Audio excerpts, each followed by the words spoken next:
আজকে আমার আলোচনার বিষয় সহবাস চলাকালীন সময় স্ত্রীর যোনিতে মুখ দেওয়া যাবে কিনা। দেশের এবং প্রবাসের ভাই বোনদের প্রতি সালাম। আসসালামু আলাইকুম। আমি প্রভাষক ডাক্তার রিক্তা পারভিন, হোমিওপ্যাথি এবং আয়ুর্বেদিক চিকিৎসক।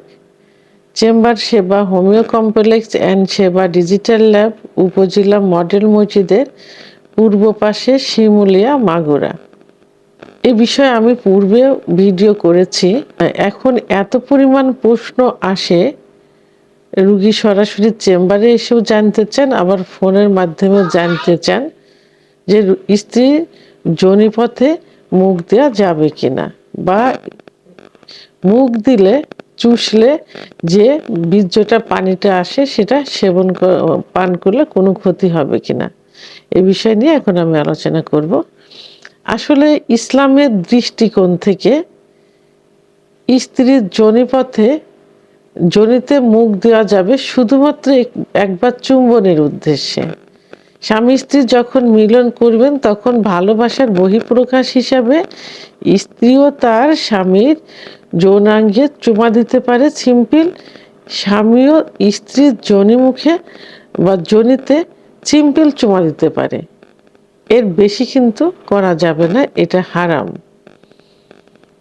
কিন্তু অনেক দম্পতি যখন মিলনে লিপ্ত হয় তখন তাদের ভালো লাগার এবং ফোরপ্লে করার একটা অংশ হিসাবে স্ত্রীও তার স্বামীর যৌনাঙ্গ মুখে নেয়, অনেক চষে, অনেক সময় বিরোধ ঘটিয়ে দেয়।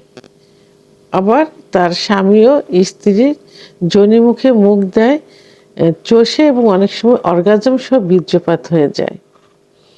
তো আসলে স্ত্রীর যোনিমুখে মুখ দিলে অনেক সমস্যা হতে পারে। মুখ দিলে যখন স্ত্রীর একটা উত্তেজনা আসলে তার অর্গাজম হয়। অর্গাজম হলে কামরাস বের হয়, যেটা মিলনের সময় জায়গাটাকে পিছিয়ে করে। আবার অনেক সময় বীর্যপাত হয়ে যায়, কিন্তু মহিলাদের বীর্যপাত কিন্তু পুরুষের মতো বীর্য বের হয় না, লালা বীর্য বের হয় না। পানি বের হয়, এক জাতীয় পানি বের হয়, যে পানিতে কি থাকে, glucose, fructose, protein, amino acid ইত্যাদি থাকে, যেটা কিন্তু কোনো ক্ষতি করে না, পান করলে কোনো ক্ষতি করে না।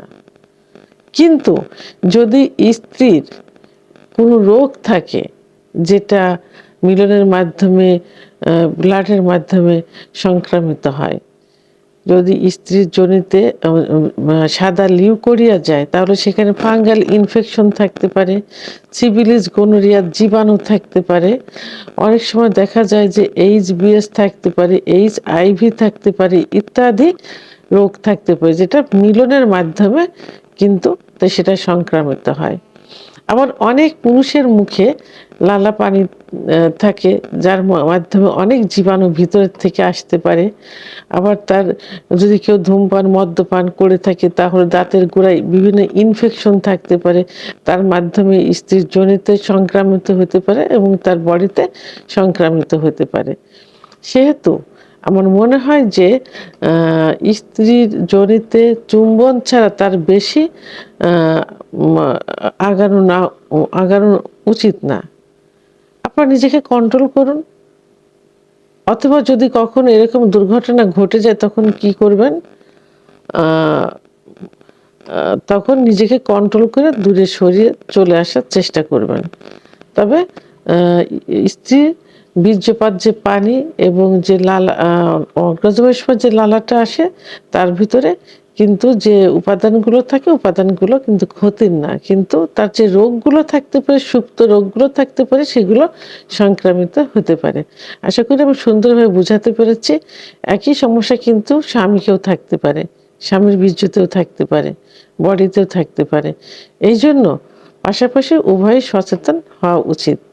চুম্বন ছাড়া ইসলামিক যে আইন দিয়েছেন তার বাইরে না যাওয়াই উচিত। ভিডিওটি সম্পর্কে যদি কোনো মতামত থেকে থাকে অবশ্যই কমেন্টসের মাধ্যমে জানাবেন। ভিডিওটি ভালো লাগলে লাইক, কমেন্ট, সাবস্ক্রাইব করে আমার সঙ্গে থাকুন। আল্লাহ হাফেজ।